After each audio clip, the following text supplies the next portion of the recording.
ओम नमः शिवाय। त्रयोदशी तिथि शिव की उपस्थिति की तिथि है। एक तिथि नहीं बल्कि वह क्षण जब समय शिव में समाहित हो जाता है।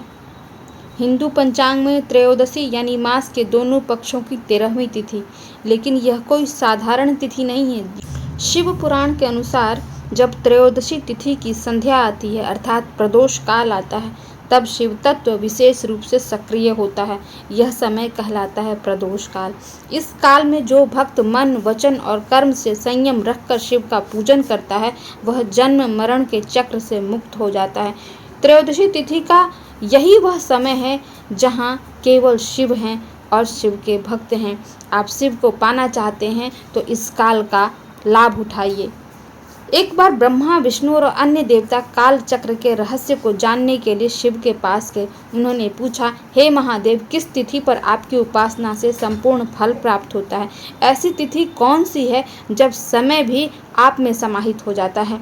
तब शिव बोले, मैं मास के दोनों पक्षों की 13वीं तिथि के प्रदोष काल के पूजन से अत्यंत प्रसन्न होता हूँ। यह वही क्षण है जब मैं वहाँ उपस्थित होता हूँ और उस पूजा को स्वीकार करता हूँ, अपने भक्त की आराधना को स्वीकार करता हूँ, उसकी कामनाओं को पूर्ण करता हूँ। तभी से यह तिथि प्रदोष व्रत के रूप में प्रतिष्ठित हो गई। शिव वह शक्ति है जहाँ न इच्छा शेष रहती है, न कर्म का बंधन रहता है। त्रयोदशी वह क्षण है जब आत्मा शिव में समाहित हो सकती है।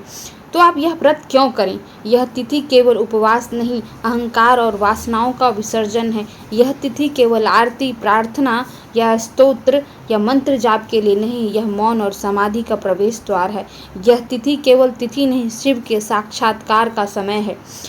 त्रयोदशी वह क्षण है जब आप शिव को साध सकते हैं, शिव को पा सकते हैं, शिव को प्रसन्न कर सकते हैं। तो आप सब भी त्रयोदशी का व्रत कीजिए और प्रदोष काल में विशेषकर उनका पूजन कीजिए।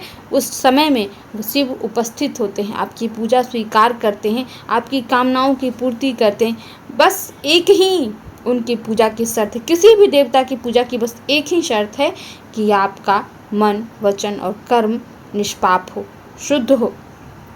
तो आप हर व्रत, हर पूजा में इस शुद्धता का पालन कीजिए। भोजन में, जीवन में सात्विकता का पालन कीजिए। शिव और सभी देव प्रसन्न होंगे और आपको उनकी कृपा मिलेगी। ओम नमः शिवाय।